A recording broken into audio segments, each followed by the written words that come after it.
नमस्कार, आपका अपने यूट्यूब चैनल सत्य खोज पर आपको स्वागत है। मैं हूं नेहरा।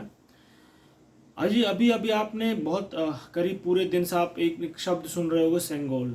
सेंगोल क्या है और इसका क्यों चर्चा हो रही है और इसका नई संसद से क्या संबंध है, इसके विषय में बात करेंगे। सेंगोल एक तमिल शब्द है जिसका मतलब होता है राजदंड।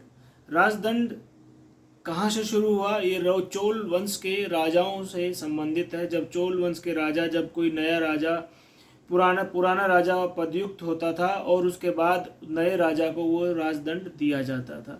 इस राजदंड के ऊपर आपने देखा होगा कि ये ठोस सोने से बना हुआ है। इसके ऊपर एक नंदी है। नंदी निष्पक्ष न्याय का प्रतीक है, जिसमें सभी के साथ न्याय होगा। राजदंड राजा के हनक का प्रतीक है। जिस राजदंड का प्रतीक जो है हर राजा के पास होता था। भारत के अनेक राजवंश हुए हैं और बड़े बड़े राजवंश जो कि 1000 साल, 1500 साल, 2000 साल पुराने राजवंश जो आज भी विद्यमान है भारत में, वो इन राजदंडों का उपयोग करते थे। वो राजदंड उस राजा का प्रतीक होता था। और भारत में तत्कालीन भारत की अगर मैं बात करूं, तत्कालीन भारत में इसकी स्थापना कैसे हुई? जब भारत तथाकथित आज़ादी प्राप्त कर रहा था, स्वतंत्र हो रहा था, तो उस वक्त पंडित जवाहरलाल नेहरू को ये राजदंड दिया गया था तमिलनाडु से लाकर। और उस वक्त 15 अगस्त 1947 यानी 14 अगस्त को रात को 11:45 पर इसकी स्थापना की गई थी।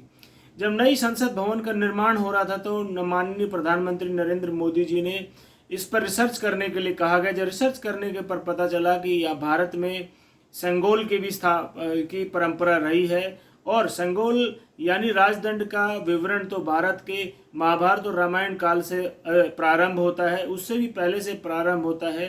हर राजा का एक राजदंड होता था, राज एक प्रतीक होता था, ध्वज होता था और हर योद्धा का एक ध्वज होता था। उस ध्वजा के ऊपर उसका देवता की जो उसके जिसकी वो पूजा करते थे, जिसकी वो अर्चना करते थे, उसकी प्रतीक उसके ऊपर बना होता था। ऐसे ही राजदंड, हर एक राजा का अलग अलग राजदंड होता था, परंतु राजवंश का एक ही राजदंड होता था। एक राजा से दूसरे राजा में नए आने वाले राजा को स्थानांतरित किया जाता था। तो भारत के जब ये रिसर्च की गई तो पता चला कि सेंगोल जो है स्थापित हुआ था, परंतु सेंगोल अभी इलाहाबाद के यानी प्रयागराज के एक म्यूजियम में यानी संग्रहालय में रखा हुआ है। तब यह निर्णय लिया गया कि जब नई संसद भवन बनकर तैयार होगी तो उसको सेंगोल को नई संसद भवन में स्थापित किया जाए, क्योंकि नई संसद भवन भारत के गुलामी के बेड़ियों को तोड़ते हुए नई एक स्वतंत्रता की एक नई बिल्डिंग है जिसमें भारत का शासन चलाया जाएगा।